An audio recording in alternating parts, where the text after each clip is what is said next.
considerada en los años 30 y 40 como un paraíso. Lovaina era visitada por los más ilustres de la época, que amaban las discotecas y burdeles muy singulares, surgido a partir de la calle 71, cerca del cementerio de San Pedro. Ya para los 70 muchos de sus habitantes se quejaban, porque en las discotecas y calles ahora predominaba la violencia, la gaminería, y la pobreza, de la que sacaban partido las nacientes mafias. Lovaina no volverá a ser la de antes, se quejaba un vecino. En ese mismo ambiente, en medio de la miseria, creció John Jairo Arias Tascón. Sus amigos de confianza, empezaron a llamarle Pinina y Andrea, por su afectada voz, similar a la de la actriz Andrea del Boca. Sus gestos y apariencia infantil no le impidieron ganarse el respeto de otros habilidosos, con quienes, desde corta edad robaban todo aquello que pudieran convertir en plata. Que la Virgencita me lo proteja, solía decirle su madre, a quien lo encomendó de por vida. Cuando dejó la escuela tomó la calle, y armó pandilla. En Aranjuez, se relacionó con personas como el Arete, los hermanos Prisco, Ricardo y Maniconio, entre otros, que de niños robaban, hasta en la escuela, y apuñaleaban a sus compañeritos de clase. Al ser expulsados crearon toda una escuela, pero del crimen. La primera vez que la Virgencita le falló, fue a parar a la cárcel, aunque por poco tiempo. Para ese momento, ya era el sicario más famoso de la comuna nororiental. Por esos días, la vida le cambió, pues conoció a un bandido de Manrique, el Flaco Calavera, que estaba reclutando trabajadores para Pablo Escobar, que se apoderaba de la ciudad. Pinina se encargaba de los asuntos más personales del patrón, llevar y traer sus otras mujeres, como Virginia Vallejo. Pronto probaría sus habilidades, cuando el M-19 decidió secuestrar a los narcos y sus familias.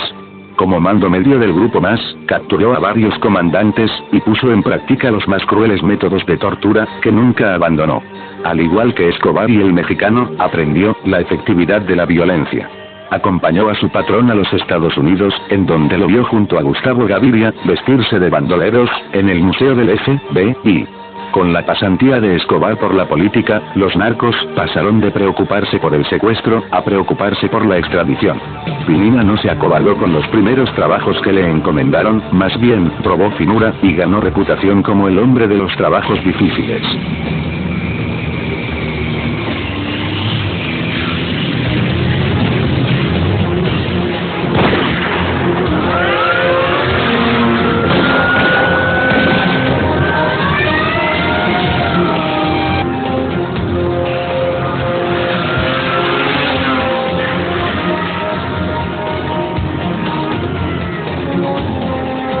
En ocasiones era llamado por Rodríguez Gacha, para poner orden en los laboratorios, cuando algo se perdía.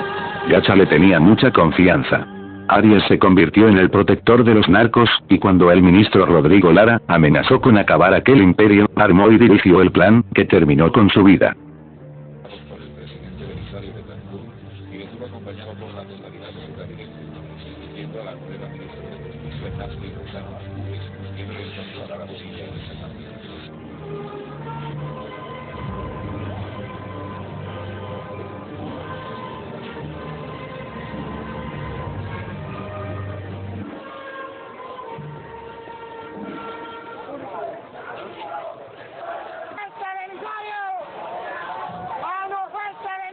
Colombia entregará a los delincuentes solicitados por la Comisión de Delitos en otros países para que se les castigue de manera ejemplar en esta operación universal contra un ataque también universal.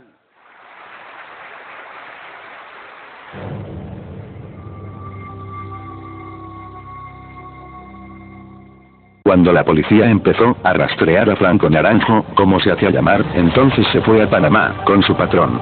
De regreso, se encargó de infiltrar a la policía y el ejército a las más altas esferas, y fue junto con el Choco, organizador de decenas de bandas como los Priscos, los Quesitos, los Palmitos, los Rieles y la Ramada, que conformaron el brazo militar del cartel de Medellín, que ya contaba además con los cientos de paramilitares del mexicano.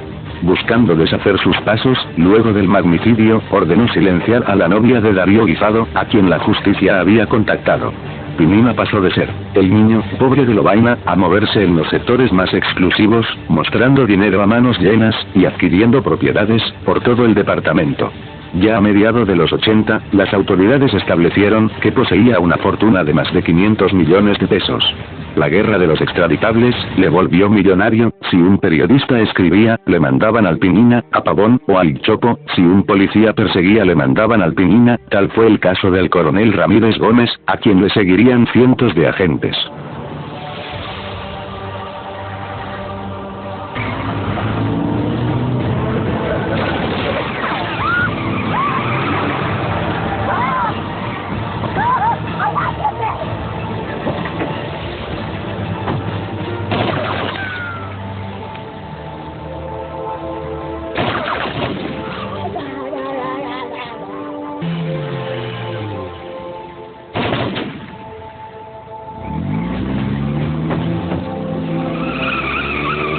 Si un juez investigaba o dictaba orden de captura, entonces Arias sabía lo que tenía que hacer. Habían cientos de sicarios listos para dar plomo a quien no aceptara la plata. En esas diligencias, andaba uno de sus parceros, el peligroso Rodolfo Prisco, y su combo, que fueron abatidos en combate por el DAS en Bogotá, a donde llegaron para asesinar a un juez y otras personalidades. Muchos, sin embargo, temerosos de tal máquina de la muerte, aceptaban la plata, o cedían a las amenazas, como las que recitaba Arias el poeta, o cedían ante la llegada de una invitación diaria a sus propios funerales. Así, incluso la policía en Medellín llegó a estar muy infiltrada y corrompida. Los golpes a su red criminal eran compensados con otros hábiles bandidos. Además de otros cientos de jóvenes y niños, ansiosos de seguir sus pasos, Escobar y Gacha se referían a él como el bandido perfecto, por su gran capacidad de organización. Atrás quedaron algunas conductas de su niñez, cuando asesinaba hasta por una papeleta de bazuco. Ahora comandaba una red terrorista, con tentáculos a nivel nacional e internacional, temido por las autoridades, y por las otras organizaciones criminales. En el cartel de Medellín, habían varios sujetos, que de ser sicarios, pasaron a ser considerados como capos de la organización. Algunos de ellos fueron Pinina, el Chopo, y el Negro Pavón, quien al igual que el Mugre, podía estar haciendo negocios en Estados Unidos y Colombia. Pavón, Pinina y Chiruza, la mano derecha de Arias, se ganaban fácilmente la amistad de los demás delincuentes. Cuando uno de sus amigos, trabajador de Elmer Herrera, a quien el Negro había ayudado, asesinó a su hermano, le robó a su mujer, e intentó matarlo, este recurrió a sus amigos. Pablo intentó vengar la ofensa, pidiendo que le entregaran a El Piña. Pacho se negó. Sabiendo lo que les esperaba, el cartel de Cali buscó eliminar a Escobar. En enero de 1988, detonando un carro bomba frente al edificio Mónaco, el Indio y el Pecoso veían los movimientos de la familia desde una residencia cercana, y confundieron a Pablo con Fernando, un hermano de su esposa. Pinina logró capturar a varios del comando de Cali. El Indio y el Pecoso huyeron. Las torturas dieron resultado. Pinina fue con Escobar, patrón. Los pacientes dicen que el carro lo escondieron en Monte Cassino, que a ellos hasta los entrenaron un español y un argentino, que trajeron Pacho y Gilberto, con quienes armaron la bomba en una finca de Cartago, que es de un marica al que le llaman Rasguño. Ya Fidel le había explicado a Pablo cómo su antiguo trabajador lo engañó. El Indio fue cazado luego y ejecutado. Como contara Rasguño, él era muy amigo de Miguel Rodríguez, y solía hacer negocios con los hermanos Ochoa y Escobar, pero con esto Pablo lo llamó, y le dijo: grandísimo marica, te voy a joder, amenazándolo de muerte. Aquí estamos, le dijo Rasguño, tratando de ser valiente, pero enseguida, ante el temor de que le mandaran también al Pinina, buscó la ayuda de su ex patrón Hernando Restrepo, alias HR, un narco paisa, que habló con Escobar, y paró la vuelta contra él. Sin embargo, con los de Cali la guerra apenas empezaba. Cada vez más ofendido, Pavón recordaba a su hermano asesinado, con quien había peleado batallas, ganándose el apodo de los palestinos. Su sed de venganza era alimentada por sus amigos, entre ellos, el Caraloco y Arias, que le decían: no se deje, que a ese, yo se lo mato 70 veces. Buscando ajustar cuentas, Escobar ordenó la operación en Cali. Hasta allá se fueron Pavón, con Pinina, y una cantidad de bandidos dispuestos a acabar la cúpula de aquel cartel. Luego de fallidos intentos debieron regresar, más ardidos que nunca. Pinina maldecía y puteaba al control remoto que no funcionó. El cartel de Cali estratégicamente se alió con grandes sectores de la policía y el ejército, que perseguían a Escobar por cielo y tierra. Los dispositivos de seguridad, montados por Pinina, muchas veces lo sacaron de los operativos que le hacía la Cuarta Brigada, al mando del general Ruiz Barrera, a quien intentó matar varias veces con carros bomba, y hasta le puso recompensa. Al no poder, secuestró a su secretaria.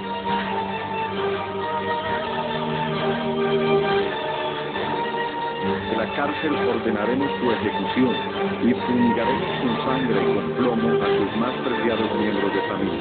Si el tratado de extradición no cae, derrumbaremos la estructura jurídica de la nación. Ejecutaremos magistrados y miembros de sus familias. Si actúas con inteligencia, con silencio, no pasará nada. No estamos jugando, actuamos de sorpresa.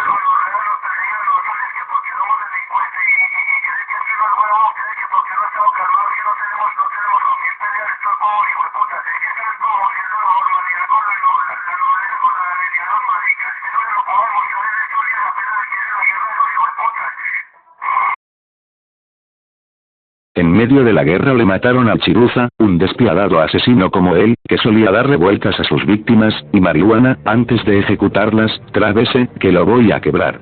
Chiruza era clave, pues controlaba bandas y sectores como Guayabal, tenía a su servicio sicarios como la Kika y el Pájaro, y muchas veces reforzaba la seguridad del patrón. Pinina interrogó al Pájaro, un discípulo de Fabián Tamayo, pero al no tener que ver, lo enviaron a Bogotá, donde le esperaban don Germán, un señor de 60 años, Brances Muñoz, quien se ganó la confianza de Tascón, al punto de ser entrenado con su hermano Tilton, por el mercenario Jair Klein, en técnicas de combate y explosivos. Contaba también con su primo Cuco Zavala, quien se adiestró, con un miembro de la ETA, en el uso de carros bomba, y con Giovanni Lopera, sobrino de Cuco, quien tras la muerte del Chiruza, lo secundaba en todo.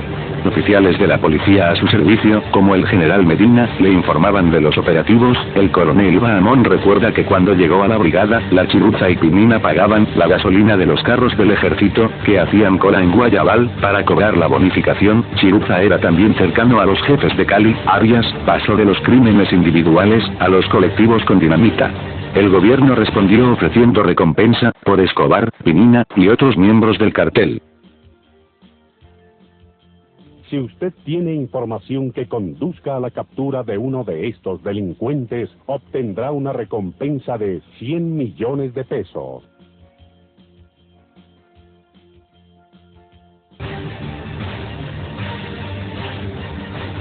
Tras varios allanamientos, encontraron que el coronel Valdemar Quintero era incomparable, y le pusieron en la mira, al igual que a Luis Carlos Galán, quien insistía en la extradición. Tenemos que chulearlos ya, le dijo Gacha. Intentaron matarlos varias veces. Pasquín y alias Mame confundieron al coronel y mataron al gobernador de Antioquia con un carro bomba. Ricardo Prisco y Pinina trataron de matar a Galán con un cohete, pero fueron delatados. Sin embargo, el plan B estaba en marcha. Como siempre, Pinina infiltró a Quintero, a quien ubicaron y asesinaron con 150 tiros. Arias ordenó asegurarse, pues estaba cansado de perseguirlo. Los hombres de Gacha, ese mismo día, asesinaron a Luis Carlos Galán, candidato presidencial.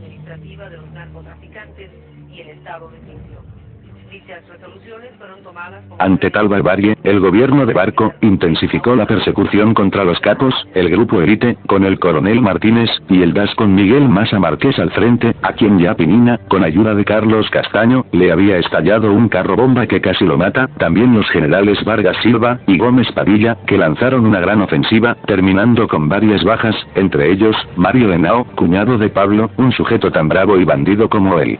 Pablo lo adoraba, y con cada golpe, mandaba a Pinina que diera uno mayor. Hágale, y vino entonces otra oleada de terror. Una bomba destruyó un avión en vuelo, con 110 personas, todos murieron.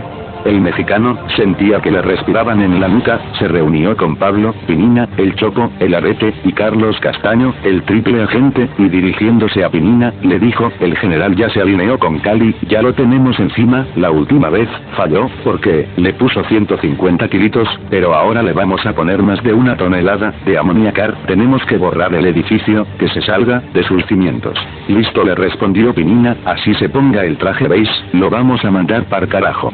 Refiriéndose al agüero de Maza Márquez, quien decía que el traje beige le daba buena suerte.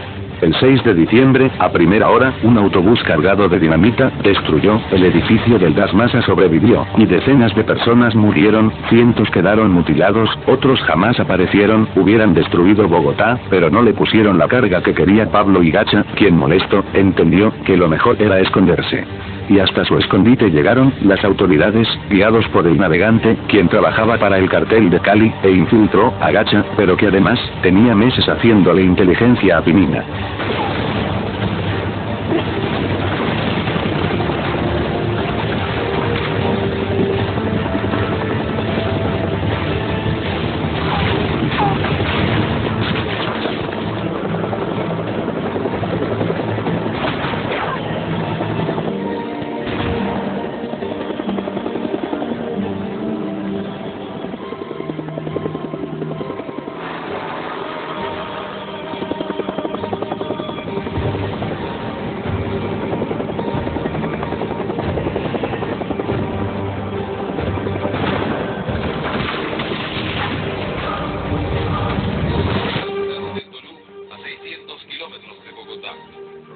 Estaba requerido en extradición por cortes federales de Estados Unidos y hacía poco tiempo había amenazado al gobierno colombiano con proseguir la guerra desatada hace 4 meses por su organización narcoterrorista. El mexicano era señalado como el jefe militar del cartel de Medellín y organizó a los grupos paramilitares que han protagonizado los asesinatos individuales y ataques colectivas.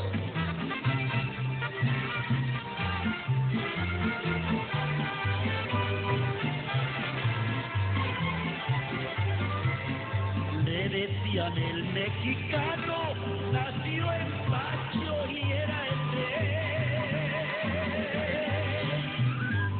Aquel día que lo mataron, ahí cayó su hijo con él. El mexicano murió con su hijo y varios de sus hombres, luego de una gran persecución.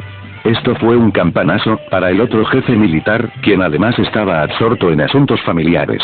Ofendido por las masacres de la policía, en los barrios populares, el Ichopo, le propusieron a Pablo pagar por la muerte de uniformados. Esto sembró el pánico en la policía, y muchos sicarios hicieron su agosto.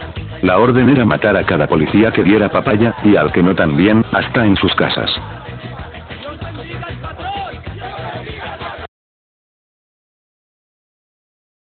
Algunos funcionarios mataban a sus compañeros, era tal la infiltración, que luego de la muerte de Valdemar, enviaron a Medellín a Roque José Serrano, pero este al sentir la presencia del cartel en la propia escuela, se regresó para Bogotá, diciendo, allá no se puede confiar en nadie. El reto del coronel Hugo Martínez era enorme, pues Pinina no solo comandaba también un ejército de matapolicías, sino que lo tenía muy infiltrado y amenazado. Para tumbar la extradición, los atentados y secuestros continuaron, acentuando el baño de sangre que las guerrillas mantenían en el país. La red terrorista de Pinina se abastecía de dinamita desde Ecuador, era movilizada, ya lista, a ciudades como Bogotá, Cali, Cartagena, por las numerosas bandas que este controlaba, y recibida por terroristas como Tyson, El Pájaro, Enchufe, Arete, El Zarco Meneses y Yoba. Había combos para todo, y para la plata, llamaban a Gustavo, doctor necesitamos un giro en Bogotá, un giro en Cali, y entonces Tyson, con instrucciones de Pinina, estallaba una bomba, por acá, y otra por allá, sin importarles que fuese el Día de las Madres. Así ocurrió en Quirigua, Niza y Cali, el 12 de mayo de 1990. Los planes que tenían, en Bogotá, eran terribles, algunos fueron descubiertos a tiempo. Por el accionar de los extraditables, el general Massa vivía asustado, y debió buscar un psicólogo. Pinina incluso trató de contactar a su enfermera para que lo matara. Otro que vivía azarado era Hugo Martínez, quien recuerda que luego de un allanamiento a una casa del Mugre, uno de sus grandes amigos, lograron interceptar sus comunicaciones, supieron que estaría en Envigado, visitando unos familiares, armaron el operativo para detenerlo. Pinina recibió una llamada, oiga, ¿usted dónde está? Por aquí cerca del supermercado. Regrésese, pase por el carro azul, mire en la esquina de abajo, esa gente va a ser de aquella, le dijeron, si esa gente es, hay que montarla, vamos a envainarlos, dijo Pinina, que empezó a hacer llamadas, en 5 minutos reunió a más de 60 hombres con fusiles, y Martínez, sorprendido, canceló la operación.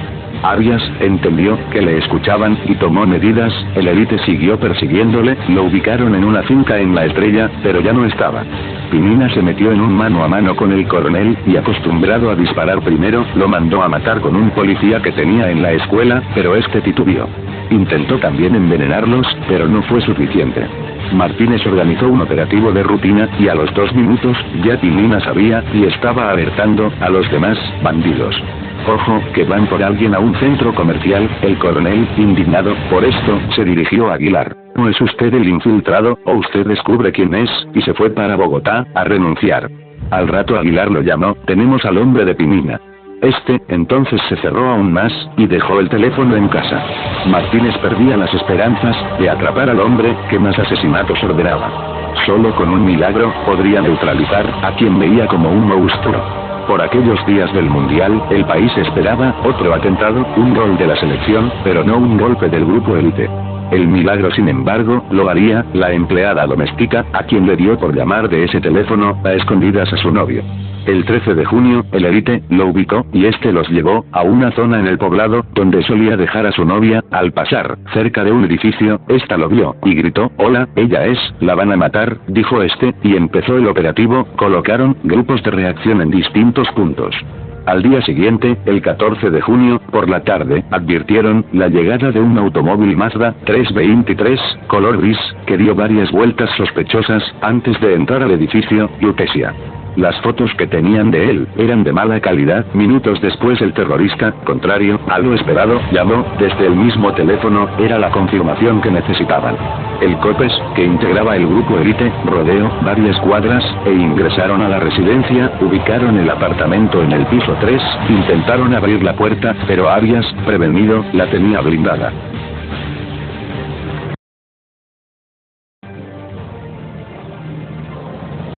Adentro, Pinina, acompañado por su esposa, su bebé recién nacido, y la doméstica, fue sorprendido.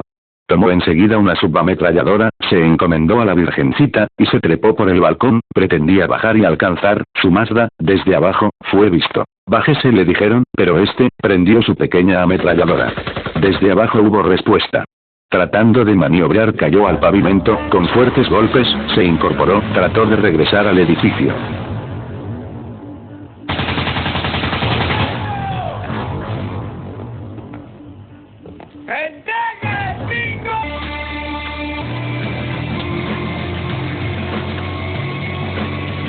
Rodeado, en medio del intercambio de disparos, cayó Pinina.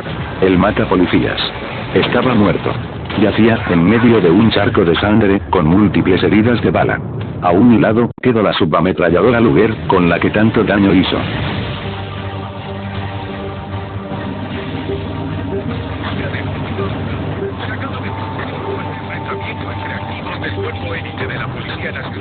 Y hombres armados en un conjunto residencial del barrio El Poblado se dio de baja a un alto mando de los extraditables. Con la noticia, los oficiales, Massa, Padilla, Silva, y el cartel de Cali, estallaron de júbilo. Murió el duro de Pablo, su lugarteniente, un tigre como él, decían, motivados. Aún así, hacia las 11 de la noche, le practicaron pruebas dactiloscópicas confirmando su identidad. Su muerte tiene tanta importancia como si hubiese caído Escobar, dijo Massa, satisfecho. Su esposa quedó en manos de un juzgado de instrucción criminal, y su hijo, a cargo de bienestar familiar. Pero el monstruo de Lovaina no se iría de este mundo sin que a su nombre se derramara más sangre. Escobar dio rienda suelta a los dolidos discípulos y compinches del Pinina, que reclamaban venganza. A pocas horas de su muerte, estalló otro carro bomba, y luego vinieron otras masacres. Fue su despedida. Días después, Escobar recibió unas fotos, donde se veía a Pinina, caminando herido con varios agentes que lo conducían a un automóvil. La policía, criminal y asesina, juega sucio, siempre dijo Pablo Escobar, dolido, cuando le recordaba. El hermetismo que rodeó su vida estuvo también en su muerte. Se cree que fue sepultado en el cementerio Campos de Paz, en Medellín, el mismo a donde envió a cientos de personas. Quizás al lado de alguno de ellos. Años después, sus restos serían colocados en el templo de cenizas, o de regreso a alguna casa de Medellín, ciudad donde nació el 22 de abril de 1961, y en donde la empatía, su voluntad, convirtieron Medellín en la capital del delito. De acuerdo a fuentes policiales, a los 12 años, ya tenía a sus espaldas más de 15 muertos. Quítese esos escoltas del gas que esos, lo venden, por $500,000 Haga como yo, le dijo Pablo a Bernardo Jaramillo, señalando a varios escoltas, entre quienes sobresalía Pinina. Conozco a estos muchachos desde que eran niños, son mis amigos y se habían matar por mí. Y así fue, por su amigo. Arias Tascón intentó acabar a un país, y se hizo matar a los 29 años, dejando un hijo en la orfandad, igual que a otros cientos de huérfanos, por sus actos, viudas, lisiados, más de 200 policías asesinados, y una larga lista de víctimas, desfiguradas, y profundamente heridas, para siempre. Tascón tenía toda la confianza de Escobar y su familia, a quienes protegía. No todo era guerra, el hijo de Pablo lo consideraba un amigo, fue su compañero de juego, al igual que los más grandes criminales de la ciudad, con quienes luego se distraía arreglando sus motos, a las cuales Pinina amaba tanto como a la música salsa. De mármol con inscripciones a colores, pero a tu final morada vengo atento, dejando una flor silvestre y mil amores. Sus compinches lo tenían como gran amigo y líder. Pero sabían de su crueldad con los enemigos y traidores, según descubrió el mayor Villegas, quien luego de colaborarles, los infiltró. Al ser descubierto, Pinina y Chopo lo amarraron y se turnearon para matarlo a tablazos, lentamente.